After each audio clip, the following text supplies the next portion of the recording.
But یہ ہے کہ آپ یہ مت سمجھیں کہ آپ نے پرمٹ لے لیا تو آپ کا ویزا جو ہے وہ کنفرم ہو گیا۔ ویزا آپ کا امبیسی دیتی ہے، پرمٹ آپ کو کمپنی ایشو کروا دیتی ہے۔ پرمٹ کتنے نکل آتے ہیں یہاں پہ کوئی اتنا وہ بڑا کام نہیں ہے۔ پرمٹ کے بعد آپ کو جب ڈاکومنٹس سبمٹ کرنے ہیں وہ میں آپ کو بتاتا چلوں کہ سب سے پہلے آپ کو ویزا اپلیکیشن فارم ہوتا ہے اس کو فل کرنا ہے۔ وہ بھی آپ کے اگر ایجنٹ آپ کا صحیح ہے تو وہ آپ کو فل کر کے دے گا اور پراپر طریقے سے فل کرے گا۔ اس میں مین چیز یہ ہوتی ہے کہ جو اگلی کمپنی ہے اس کمپنی کا آپ پتہ برابر لکھیں گے کیونکہ وہ ویریفائی ہوتا ہے۔ وہ کمپنی کا سٹیٹس یہاں پہ کیا ہے وہ چیک ہوتا ہے۔ وہ کمپنی ٹیکس پے کرتی ہے برابر نہیں کرتی ہے، یہ چیز ہوتی ہے۔ اس کے اوپر بھی ڈپینڈ کرتا ہے کہ آپ کا ویزا لگتا ہے یا نہیں لگتا۔ آپ کے بعد اس کے بعد آپ کو فوٹو وائٹ بیک گراؤنڈ میں چاہیے ہوتے ہیں، 2 فوٹو لگتے ہیں۔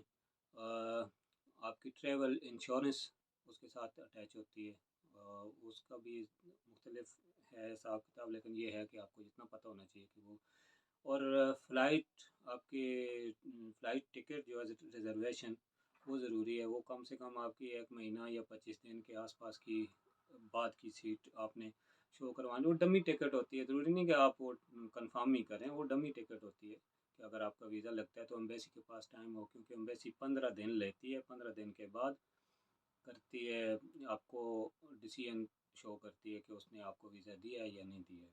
تو اتنا ٹائم ان کو دینا چاہیے کہ وہ اگر آپ کو ویزا دیتے ہیں تو اس کے بعد آپ یہاں پہ آ سکیں۔ اس سے اگلی چیز ہے کہ آپ کا کم سے کم 3 مہینے کا اکوموڈیشن 3 مہینے سے کم نہ ہو۔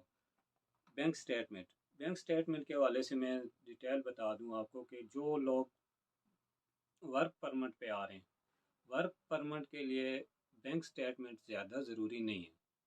اس میں کچھ شو کرنی ہوتی ہے، بہت بڑی بینک سٹیٹمنٹ یا زیادہ شو کروانا اس میں مقصد نہیں ہے۔ وہ شاید جو اسٹوڈنٹ آتے ہیں ان کے لیے ضروری ہوتا ہے۔ میں اس حوالے سے آپ کو کچھ نہیں کہہ سکتا کیونکہ اسٹوڈنٹ کا مجھے نہیں پتہ، میں آیا ہوں ورک پرمٹ پہ، تو ورک پرمٹ کے حوالے سے ہی میں آپ کو بتاؤں گا۔ تو کم سے کم 7-8 لاکھ 10 لاکھ کی آپ شو کروائیں کہ آپ کے پاس اتنے پیسے ہیں۔ لاسٹ 6 منتھ کی شو کروانی ہوتی ہے، 1 سال کی بھی کروا سکتے ہیں، وہ مسئلہ نہیں ہے، لیکن 6 مہینے کی ضروری ہے آپ کے پاس۔ اور یونیورسٹی والوں کا یہ ہے جو اسٹوڈنٹ آتے ہیں وہ ان کو یونیورسٹی کی طرف سے کنفرمیشن لیٹر چاہیے۔ یہاں کی یونیورسٹی ان کو کنفرمیشن لیٹر دے گی تو وہ بھی انہوں نے ساتھ میں کرنا ہوتا ہے، سبمٹ کرنا ہوتا ہے۔ ویلڈ پاسپورٹ آپ کا کم سے کم 3 مہینے اس کی ویلیڈیٹی ہونی چاہیے، کیونکہ ویزا جو ایشو کرتے ہیں ویزا کنفرم نہیں ہے کہ آپ کو 3 مہینے کا دیتے ہیں یا آپ کو 6 منتھ کا دیتے ہیں یا آپ کو 1 سال کا، وہ بھی دے سکتے ہیں۔ مختلف ویزے ایشو ہوئے ہیں، جو ہمارے ساتھ دوست آئے ہیں، میرا 6 مہینے کا تھا، تو آپ کا پاسپورٹ بھی اس حساب سے کم سے کم 3 مہینہ آپ کی ویلیڈیٹی پاسپورٹ کی بھی ہونی چاہیے۔ اور اس کے علاوہ آپ کے ایکسپیرینس لیٹر، آپ نے کہاں کہاں کام کیا ہے، آپ کا کم سے کم 5 سال کا کوئی ایکسپیرینس ہونا چاہیے۔ منیمم 2 کمپنیوں کا یا 2 جگہ آپ نے جہاں پہ کام کیا ہے وہاں کا ایکسپیرینس لیٹر آپ شو کریں گے تو وہ زیادہ بیسٹ رہے گا۔ زیادہ ہیں تو اور اچھی بات ہے، نہیں تو یہ آپ کو شو کروانا پڑے گا۔ ہاں ایک اور چیز میں جو اکثر ہمارے ملک سے پاکستان سے ہوتا ہے وہ یہ ہوتا ہے کہ کوئی دوسرے ملک والے جو لوگ ہمارے ملک میں رہتے ہیں، پاکستان میں رہتے ہیں، جیسے ہمارے افغانی بھائی ہیں، افغانی بھائی پاکستان سے آ کے اپلائی کرتے ہیں، ان کے لیے ضروری ہے کہ وہ اپنے ساتھ یہاں کا پاکستان کا ریزیڈینشل سرٹیفکیٹ یا ان کا پروو ان کو کرنا ہے کہ وہ لیگل پاکستان میں رہ رہے ہیں، وہ چیز انہوں نے ساتھ میں اٹیچ کرنی ہے، تو یہ ضروری ہے۔ پولیس ویریفیکیشن سرٹیفکیٹ آپ کو وہ چاہیے، وہ بھی 6 مہینے کا بنا کے دیتے ہیں۔ آپ اپنے قریبی کسی بھی 1-5 سے جا کے اپنا لیٹر کلینس لیٹر لے سکتے ہیں۔ آپ کسی واردات میں کسی بھی ایسی چیز میں ملوث نہیں ہے، یہ چیز شو کرنی ہوتی ہے، وہ بھی آن لائن ہوتا ہے، اور آپ کو اس کا ایک وہ پرنٹ بھی دے دیتے ہیں، وہ بھی 6 مہینے کی ڈیٹ ہوتی ہے، بٹ وہ آپ نے شو کرنا ہے۔ اس سے آگے ایف آر سی آپ نے شو کرنی ہے۔ ایف آر سی 2 ٹائپ کی ہوتی ہے، ایک تو یہ ہے کہ آپ کی مطلب اگر شادی ہوئی ہوئی ہے تو آپ نے اپنی فیملی کی ایف آر سی شو کروانی ہے، اور دوسری آپ نے اپنے پیرنٹس کی FRC 2 FRC آپ کی نکال کے تو آپ نے وہ بھی ساتھ لے کے جانی ہے، وہ بھی آپ نے وہاں پہ سبمٹ کروانی ہوتی ہے۔ تیسری چیز جو بہت ضروری ہے، آپ کو ہمارے دوست کافی یہ غلطیاں کر چکے ہیں، لائسنس آپ کا اصل ہونا ضروری ہے، اور اس میں کوئی یہ چیٹنگ نہیں چلے گی، کیونکہ یہ لوگ امبیسی کے تھرو ویریفائی کرتے ہیں، ٹھیک ہے۔ اور یہ یاد رکھیں کہ یورپ کے ڈاکومنٹیشن کے لیے آپ نے کوئی بھی مسٹیک نہیں کرنی، کوئی ڈوجی کام نہیں کرنا، آپ کا ریکارڈ خراب ہو جائے گا، آپ کو مسائل آ سکتے ہیں بعد میں۔ کچھ لوگ یہاں آ کے بھی پریشان ہوئے، تو اس سے بہتر یہ ہے کہ جو لیگل اور سچائی کے اوپر کام کیا ہوا ہوتا ہے وہ اور چیز ہوتی ہے۔ آپ نے کرنا ہے اپنا لائسنس جو ہیوی ہے، کیونکہ ہیوی کی ڈیمانڈ یہاں پہ زیادہ ہے، ٹریلر ڈرائیور کی بہت زیادہ ڈیمانڈ ہے، بہت زیادہ ویکنسیز ہیں، اور یہ لوگ ہر دوسری کمپنی لے لیتی ہے آسانی سے۔ آپ کا ہیوی لائسنس 2009 سے پہلے کا ہونا چاہیے۔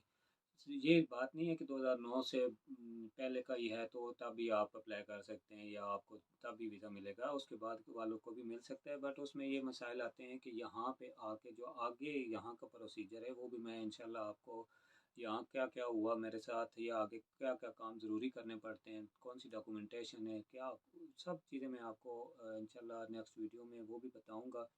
مجھے یہ اس ٹائپ کی ویڈیو کا وہ اتنا نہیں ہے، بٹ کیونکہ مجھے گھومنے پھرنے کا زیادہ شوق ہے، میں وہی چاہتا ہوں کہ میں اس ٹائپ کی ویڈیو بنا کے آپ کو یہاں کے لوگوں کو، یہاں کے کلچر کو، یہاں کی کیسی خوبصورتی پلیسز سب چیزیں وہ ہائی لائٹ کرنا چاہتا ہوں۔ بٹ لائسنس جو ہے، لائسنس آپ کا ضروری ہے کہ اوریجنل ہو، اور ہیوی ہونا 2009 سے پہلے کا اگر ہے تو اس میں کیا ہوگا آپ کو کہ آپ کو یہاں پہ لانگ کورس نہیں کرنا پڑے گا کوڈ 95 کے لیے۔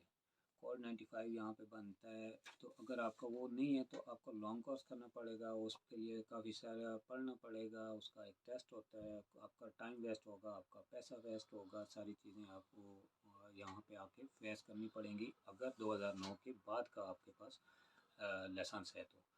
اور اگر پہلے ہے تو آپ شارٹ کورس کر کے تو آپ کو کوڈ 95 مل جائے گا۔ کوڈ 95 ملنے کے بعد آپ کو ٹیکو آپ اپلائی کر سکتے ہیں، آپ کی کمپنی اپلائی کرے گی، ٹیکو کارڈ آپ کو ملے گا تو آپ اس کے بعد ڈرائیونگ کے لیے حاضر ہو سکتے ہیں۔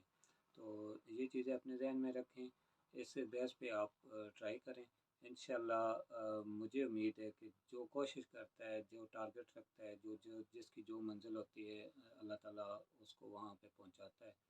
تو سب بھائی جو مجھے میسیجز کر رہے ہیں، جو مجھے کالز کر رہے ہیں، یا جو مجھے نہیں بھی جانتے، ان کے لیے بھی یہ میرا میسیج ہے، سب کی بھلائی کے لیے، سب کی خوشی کے لیے، جو کچھ ہم سے ہوا ہم کریں گے انشاءاللہ تعالیٰ۔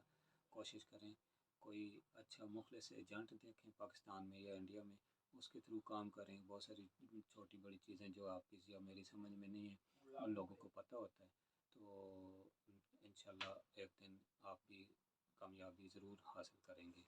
بہت شکریہ، دعاؤں میں یاد رکھیے گا۔ اللہ حافظ۔